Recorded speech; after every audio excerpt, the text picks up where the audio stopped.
2018 헌바 504호 청구인 872인. 이 사건은 의료사고 피해 구제 및 의료 분쟁 조정 등에 관한 법률 중 대불 비용 부담금을 보건의료기관 개설자에게 부과하는 조항, 이하 이 사건 부과 조항이라 합니다. 대불 비용 부담금의 금액과 납부 방법 및 관리 등에 관하여 필요한 사항을 대통령령에 위임하는 조항, 이하 이 사건 위임 조항이라 합니다.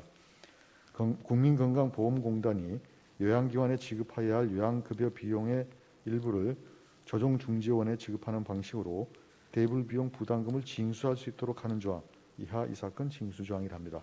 에 관한 것입니다. 먼저 주문을 선고하고 법정적인 요지는 이석태 재판관께서, 재판관 유남석, 이미선의 이 사건 위임조항 중 그 금액 부분에 대한 반대적인 요지는 이미선 재판관께서 설명을 하겠습니다. 주문. 의료사고 피해 구제 및 의료 분쟁 조정 등에 관한 법률 제47조 제2항 후단 중 그 금액 부분은 헌법에 합치되지 아니한다. 위 법률 조항은 2023년 12월 31일을 시한으로 개정될 때까지 계속 적용한다. 의료사고 피해 구제 및 의료 분쟁 조정 등에 관한 법률 제47조 제2항 전단 같은 항 후단 중 납부 방법 및 관리 등 부분 제47조 제4항은 각 헌법에 위반되지 아니한다. 법정진의 요지를 말씀드리겠습니다. 먼저 이 사건 부과 조항이 과잉금지 원칙에 위배되는지 보겠습니다. 손해배상금 대불제도는 의료사고로 손해배상 책임을 지게 되는 보건의료기관 개설자들의 경제적 부담을 덜어주고 안정적 진료 환경 조성에 기여한 바, 이러한 측면에서 보건의료기관 개설자는 손해배상금 대불제도를 통해 추구하는 공적 과제와 객관적으로 근접한 집단이고 그 재원마련을 위한 집단적인 책임이 있습니다. 의료기관 개설자는 대불금의 지급으로 인해 분쟁의 신속한 종결이라는 효용을 얻게 되므로 공적 과제와 특별히 밀접한 관련성도 인정됩니다. 따라서 이 사건 부과 조항은 과잉금지 원칙에 위배되지 않습니다. 다음으로 이 사건 위임 조항이 법률위법 원칙 또는 포괄위임 금지 원칙에 위배되는지 보겠습니다. 이 사건 위임 조항이 법률위법 원칙에 위배되지 않고 이 사건 위임 조항 중 납부 방법 및 관리 등 부분이 포괄위임 금지 원칙에 위배되지 않는다는 헌법재판소 2014년 4월 24일 2013 헌가사 결정의 이유는 이 사건에서 그대로 타당합니다. 그러나 다음과 같은 이유에서 이 사건 위임 조항 중 그 금액 부분은 포괄위임 금지 원칙에 위배됩니다.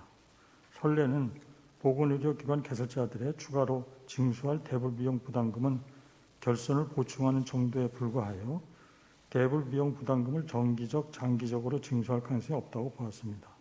일단 대불비용으로 적립된 금액은 결손이 발생하지 않는 한 어느 정도 수준으로 유지될 것이며 그 후에 추가적인 부담은 대불이 필요한 손해배상금의 총액이 증가하는 정도와 결손이 발생하는 정도를 고려하여 정해질 것임을 예측할 수 있다고 보았습니다. 그런데 의료사고 피해자의 손해배상금 대불 청구가 점차 증가하였고 대불금 구상 실적은 극히 저조하여 적립된 재원은 빠르게 고갈되었습니다. 이에 따라 선례 예측과는 달리 대불 비용 부담금의 추가 징수가 여러 차례 반복되었습니다. 그런데 이 사건 위임 조항은 부담금의 액수를 어떻게 산정하고 이를 어떤 요건하에 추가로 징수하는지에 관하여 그 대강조차도 정하지 않고 있고 관련 조항 등을 살펴보더라도 이를 예측할 만한 단서를 찾을 수 없습니다. 또한 반복적인 부담금 추가 징수가 예상되는 상황임에도 대불 비용 부담금이 부담금 관리 기본법의 규율 대상에서 제외되는 등 입법자의 관여가 배제되어 있다는 점도 문제가 있습니다. 이상을 종합하면 이 사건 위임 조항 중 그 금액 부분은 포괄 위임 금지 원칙에 위배됩니다.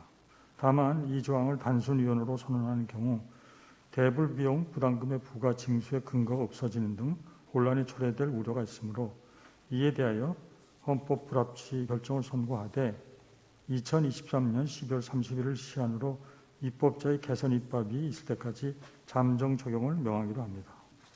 마지막으로 이 사건 징수 조항이 과잉금지 원칙에 위배되는지 보겠습니다. 이 사건 징수 조항은 일종의 공제 방식을 통해 대불 비용 부담금의 납부를 확실하게 담보하려는 것으로서 그 목적이 정당하고 요양급여 비용의 일부를 조정중재원이 바로 지급받는 방식으로 대불 비용 부담금을 징수하는 것은 목적 달성에 적합합니다.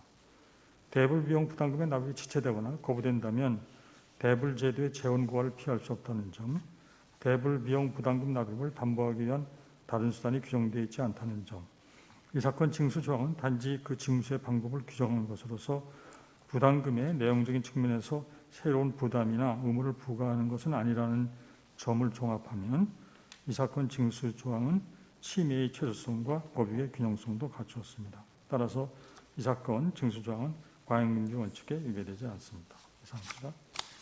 재판관 유남석, 이미선의 이 사건 위임 조항 중 그 금액 부분에 대한 반대 의견의 요지를 말씀드리겠습니다. 이 사건 위임 조항 중 그 금액 부분이 포괄 위임 금지 원칙에 위배되지 아니한다고 생각하므로 다음과 같이 그 이유를 밝힙니다.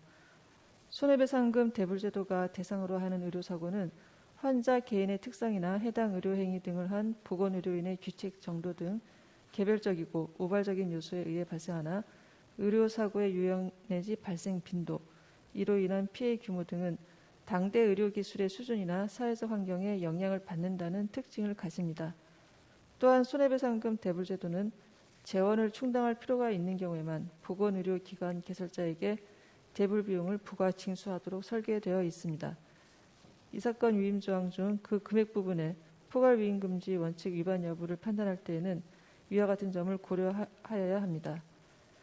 의료사고의 유형이나 발생 빈도, 이로 인한 피해 규모 등은 의료기술의 발전 정도나 사회적 환경의 변화에 따라 수시로 변동될 수 있고 대불 청구 현황과 기지급된 대불금에 대한 상환 정도 역시 가변적이어서 대불에 필요한 재원의 규모를 어느 정도 수준으로 유지하여야 할 것인지를 미리 정하기 어렵습니다.